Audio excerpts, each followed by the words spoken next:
ఇవాళ పాల ప్యాకెట్ కోసమని బయటికెళ్తే పక్కనే వెజిటేబుల్ షాప్‌లో నాకిదిగోండి ఇలా ఫ్రెష్‌గా తోటకూర కనిపించింది. సిటీలో ఆకుకూరలు ఇంత ఫ్రెష్‌గా దొరకడం చాలా రేరు. దొరికినప్పుడే తీసుకోవాలని జెప్పేసి నేనైతే ఇక్కడ ₹30ది తీసుకున్నాను. ఇంకా ఫ్రెష్‌గా ఉంది కాబట్టి రాగానే కట్ చేసి ఫ్రై చేసేసుకుందాం అని జెప్పేసి మొత్తం కట్ చేసి క్లీన్ చేసుకుంటున్నాను. ఎంతైనా మన ఇంట్లో నేచురల్‌గా వచ్చే తోటకూరతో కంపేర్ చేస్తే ఇదైతే నాకు అస్సలు టేస్ట్‌గా అనిపించలేదు. లాస్ట్ టైమ్ అయితే మా ఇంటి పక్కన బోలెడంత ఖాళీ ప్లేస్ ఉందని బోలెడన్ని కూరగాయ మొక్కలు వేశాను. లైక్ వంకాయ, బెండకాయ, తోటకూర ఇలాగా చాలా వచ్చాయి. అయినా మనం సొంతంగా పండించుకొని వండుకొని తింటే ఆ సాటిస్ఫాక్షనే వేరు.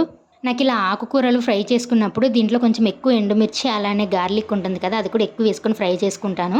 నాకిలా కర్రీస్‌లో ఫ్రై అయిన గార్లిక్ అంటే చాలా ఇష్టం. నాకిదొక మంచి గుడ్ హ్యాబిట్ ఉంది. చాలామంది వెల్లుల్లి ఇష్టపడరు. కానీ నేను చాలా ఇష్టంగా తింటా. పచ్చిది కాదు ఇలా కర్రీస్‌లో వేసిందనమాట. ఫైనల్‌గా అయితే మన తోటకూర ఫ్రై రెడీ అయిపోయింది. అంత కట్ చేస్తే చూసారా ఇంత కూరే వచ్చింది. మళ్ళీ దీని కాస్ట్ చాలా ఎక్కువ కూడాను.